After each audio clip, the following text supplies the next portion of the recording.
Out of everything that we interface with within the browser using JavaScript, probably the most important thing is the document object model, or DOM. It is an application programming interface that we use to interface with the HTML document that's loaded within the web page. And our power is almost limitless. We can find elements within the DOM. We can change how they look by modifying their style. We can add elements, remove elements. We can completely restructure the document as it is.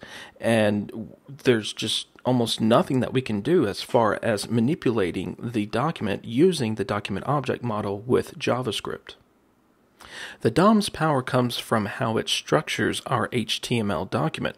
Now, we already have an implied structure because HTML documents are structured markup documents. So the DOM takes that structure, but it creates objects that we can interface with. So every element, every attribute, every piece of text is an object that we can interface with. So first, let's look at the HTML document that I have here. This is actually the HTML page from the Try It section. It's pretty simple. We have a title element within the head element, and then we have 3 paragraph elements inside of the body. The third paragraph element has a span element, and then each of these elements contain some type of text. Now, as this gets loaded into the browser, we can see what the browser actually sees here. And if we look down in here, this is Firebug, by the way. We're going to look at Firebug later on in the book. We can see how the browser loads our document and organizes it with the document object model. Our document is essentially an upside down tree, and at the top of the tree is the root, or the root element, or the document element. In this case, the document element is HTML. And then if we expand HTML, then we can see that we have 2 child elements to the HTML element. So we have HTML, and then we have 2 child elements. And to these child elements, the HTML element is a parent. So if we keep drilling down this tree, we can see that the head element has a child element of title, and body has 3 P elements, and then this P element has a child span element. Now, elements are just part of the document. Remember, I said that just about everything is created as an object: elements, attributes, and text. So we also have these objects here of text. This text here is actually a child of this title element.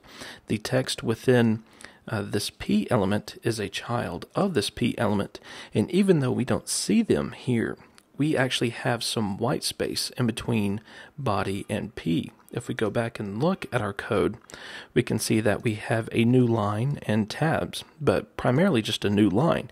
These are also child elements of this body element. Each of these points within this tree is actually called a node. A node is the basic object type within the document object model. So we have HTML element nodes, we have text nodes, and we also have an attribute node, because we do have an attribute of ID within this span. So everything within the document object model is essentially a node, but they are different types of nodes, and they're even higher level types of nodes. Like we have an HTML element, we have an HTML head element, we have an HTML body element. All of these are different types of nodes, but they are objects that we can interface with. So if we wanted to, we could actually use these node objects to get from the top of our tree, this HTML element, all the way down to this span element. But we don't really want to do that because our code would look convoluted. And if you thought the example of frames was convoluted, this could get really convoluted. So let's add some script.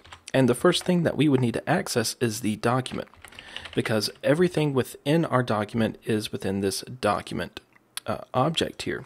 And then we would use the document element property, and this would get us the HTML element here. So document is the overall document, and then document element is the HTML element here.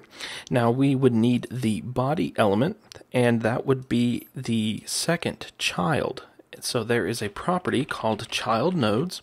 It actually returns all of the children of this particular node here. So child nodes returns head and body. It is what's called a node list. It's a lot like an array, but it's actually live. So if we were to modify the amount of children contained within HTML, then this child nodes would automatically update.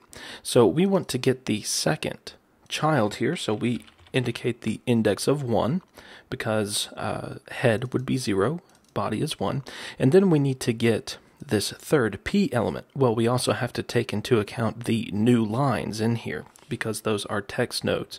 So we would actually have to do something like child nodes 5, something around there, and then we would have to get this span element because this child's nodes 5 should be getting this P element. We need to get this span, so once again we use child nodes, and span should be the second child of that P element because we have a text node here.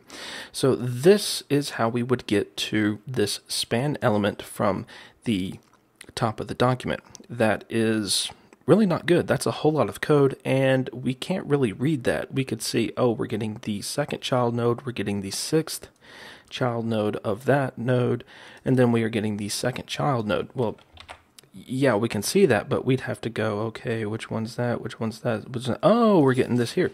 So an easier way to do this is to use a method of the document object. I'm going to create a variable called the span, and we are going to call document and then a method called getElementById. And this allows us to get any element within the page with a specified value of ID. So in this case, we are going to specify foo because we want to get this span element that has an ID of foo. So now we have a reference to this span element within our code. We could get it with another method actually. Let's comment this out, and that is document.getElementsByTagName. And this will allow us to get all of the elements within the page with the specified tag name. So we could do span, and this would return a node list of all of the span elements within the page. We only have one, so we would just access this span element by using the index of 0, like this. But the better way is to use getElementById because there's only one element that we want to access, and we have an ID for it.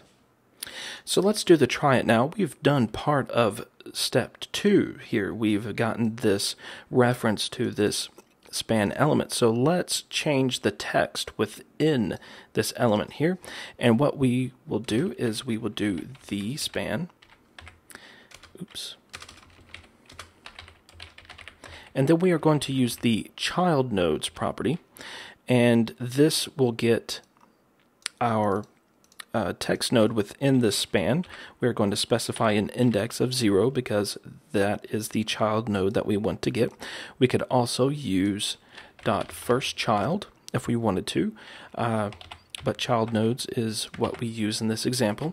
And then we can change the value of this node by using the node value property, and then we can set it to span element containing new text. So if we were to run this within our browser, we would actually see this text here changed to what we have specified here. So I have this already open in Firefox, so let's just press F5, and we can see that we have everything the same except this little bit of text here. Here is a text with a span element containing new text. So we have just modified our document using the document object model and JavaScript.